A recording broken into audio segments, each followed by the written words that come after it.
మార్చి 24 ప్రపంచ క్షయవ్యాధి దినోత్సవం. టీబీ అనేది బ్యాక్టీరియల్ ఇన్ఫెక్షన్. ఇది ఊపిరితిత్తులను ప్రభావితం చేస్తుంది. ప్రపంచ జనాభాలో 4గింట 1 వంతు వ్యాధిని బారి పడుతున్నారు. దీనిపై WHO ఏటా ఏదో ఒక ప్రతిరను ప్రపంచానికి ఇస్తున్న కొన్ని దేశాల్లో వ్యాధి తీవ్రత ఎక్కువగానే కనిపిస్తుంది. అసలు టీబీ లక్షణాలు ఏంటి? ఆ వ్యాధిని ఎలా గుర్తించాలి? తీసుకోవాల్సిన జాగ్రత్తలు ఏంటి? What's the story?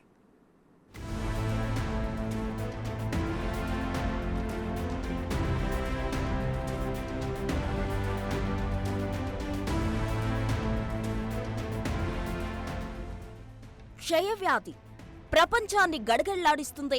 ఈ మహమ్మారి వయస్సు, జెండర్, ఆర్థిక స్థితి తేడాలు లేకుండా లక్షల మంది క్షయబారిన పడుతున్నారు. ప్రపంచంలోనే ఎక్కువ మంది క్షయబాధితులు భారతదేశంలో ఉండడం ఆశ్చర్యకరం. ఈ వ్యాధి సాధారణంగా ఊపిరితిత్తులకు సోకుతుంది.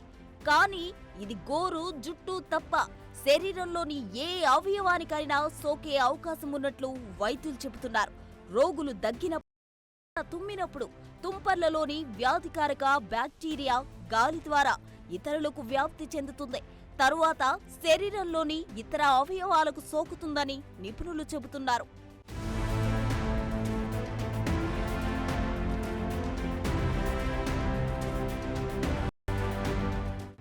వ్యాధి లక్షణాలు పరిశీలిస్తే 2 వారాలకు మించి ఆకలి తగ్గడం, బరువు తగ్గడం, సాయంత్రం జ్వరం రావడం, చెమటలు పట్టడం వంటివి ఉంటాయి. కొన్ని లక్షణాలు క్షయ సోకిన అవయవాన్ని బట్టి మారుతుంటాయి. ఊపిరితిత్తులకు సోకితే దగ్గు, ఆయాసం, తెమడలో రక్తం పడడం కనిపిస్తుంది. ఒకవేళ పేగులకు సోకితే పొట్ట ఉబ్బుతుంది. మెడభాగంలోనూ లేక ఇంకెక్కడైనా సోకితే వాటి వాపు, నొప్పి కలుగవచ్చు. దీర్ఘకాలిక జ్వరంతో స్పృహలో క్షయ సోకి ఉండవచ్చు. ఫెలోపియన్ గొట్టాలకు క్షయ సోకడం వల్ల సంతానలేమి సమస్య వచ్చే అవకాశముందని వైద్యులు చెబుతున్నారు. క్షయవ్యాధి సోకే ప్రమాదం రోగ నిరోధక శక్తి తక్కువ ఉన్నవారికి ఎక్కువగా ఉంటుందని వెల్లడిస్తున్నారు.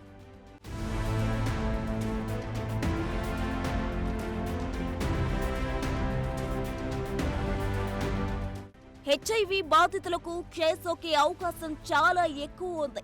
అంటే 28% అధికంగా సంభవించే అవకాశముంది. మధుమేహం వంటి దీర్ఘకాలిక జబ్బుల వల్ల రోగ నిరోధక శక్తి తక్కువగా ఉండే వారికి ఇది సులభంగా వ్యాపిస్తుందని నిపుణులు చెబుతున్నారు. పొగాకు కారక వస్తువులు అంటే సిగరెట్టు, బీడీ తాగడం, తంబాకు, జర్దా, గుట్కా అలవాటు ఉన్నవారికి ఈ వ్యాధి సోకే అవకాశం ఉంది. మద్యపానం లేక మాదక ద్రవ్యాల అలవాటు ఉన్నవారికి కూడా ఈ వ్యాధి సోకుతోంది. గర్భిణులు లేదా బాలింతలకు కూడా ఈ ముప్పు ఎక్కువగా ఉంటుందని నిపుణులు చెబుతున్నారు. అందుకే పుట్టిన పిల్లలకు BCG టీకా ఇప్పించాలని వైద్యులు చెబుతున్నారు. టీకా తీసుకున్న పిల్లలకు పూర్తిగా క్షయవ్యాధి సోకదు అని చెప్పలేం, కానీ తీవ్రమైన వ్యాధి కలుగకుండా ఉంటుందని చెబుతున్నారు.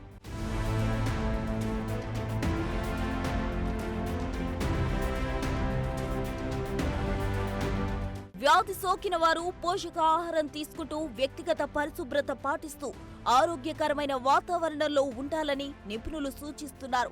పొగాకును ఏ రకంగా అయినా వాడకుండా ఉండడం, అలాగే వాయు కాలుష్యాన్ని తగ్గించుకునే ప్రయత్నం చేయాలని చెబుతున్నారు. క్షయవ్యాధి ఇతరులకు వ్యాప్తి చెందకుండా మాస్క్ వాడడం, దగ్గినా తుమ్మినా చెయ్యి అడ్డు పెట్టుకోవడం వంటి జాగ్రత్తలు తీసుకోవాలని సూచిస్తున్నారు. 2 వారాలకు మించి ఏవైనా లక్షణాలు ఉంటే వెంటనే పరీక్ష చేసుకోవాలని వైద్యులు చెబుతున్నారు.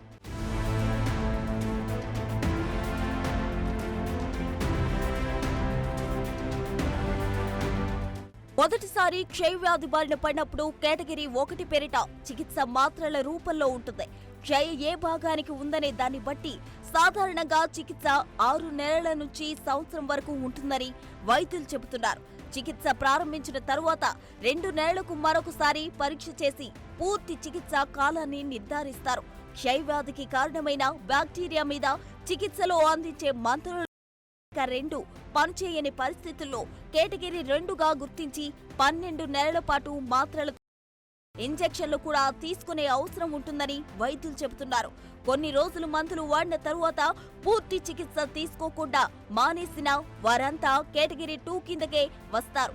వారికి మాత్రలతో తగ్గే అవకాశం ఉండదని హెచ్చరిస్తున్నారు. ఒకసారి క్షయవ్యాధి వచ్చి తగ్గిన వారికి మళ్లీ వ్యాధి సోకితే వారిని కూడా కేటగిరీ 2 గానే పరిగణిస్తారు. చికిత్స తీసుకుంటున్న సమయంలో మాత్రలను తప్పకుండా వాడుతూ పౌష్టికాహారం తీసుకుంటూ ఆరోగ్యకరమైన జీవన శైలిని పాటించడం చాలా ముఖ్యమని చెబుతున్నారు.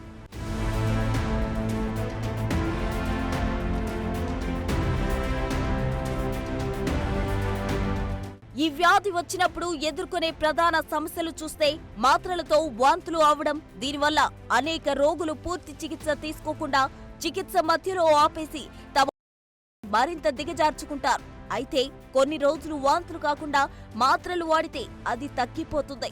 కొందరు రోగుల్లో క్షయ చికిత్స కోసం ఇచ్చే మందుల వల్ల కొన్ని ఇబ్బందులు కలిగే అవకాశం ఉంది. ముఖ్యంగా కాలేయం మీద ప్రభావం వల్ల పసరికలు అంటే కళ్ళు పసుపు పచ్చగా అవడం, చేతులు కాళ్ళు తిమ్మిర్లు వంటి లక్షణాలు కనిపించడం ఉంటాయి. సాధారణంగా వాటిని నివారించడానికి ఒక విటమిన్ మాత్రను కూడా చికిత్సలో భాగంగా ఇస్తారు. కొన్ని సందర్భాల్లో కంటి చూపు పోవడం వంటివి జరగవచ్చు. అలాంటప్పుడు వైద్యులను సంప్రదిస్తే మందులు మార్చి వేరే చికిత్స అందించే అవకాశం ఉంటుంది.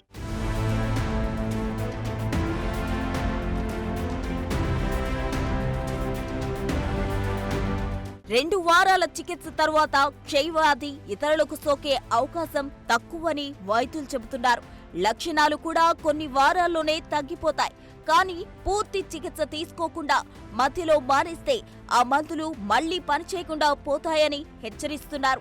కాబట్టి వైద్యుల సలహా మేరకు పూర్తి చికిత్స తీసుకోవడం చాలా కీలకం. క్షయవ్యాధిని మన దేశంలోనే నోటిఫైయబుల్ డిసీజ్ గా గుర్తించారు. అంటే ప్రభుత్వం లేక ప్రైవేట్ వైద్యులు ఎవరైనా ఒక క్షయవ్యాధిగ్రస్తుని గుర్తిస్తే వెంటనే నిక్షయ పోర్టల్లో ప్రభుత్వానికి తెలియజేయాలి. వ్యాధి బారిన పడకుండా చూసుకోవడం, తగిన జాగ్రత్తలు తీసుకోవడం ద్వారా ఈ వ్యాధి బారిన పడకుండా చూసుకోవచ్చని చెబుతున్నారు.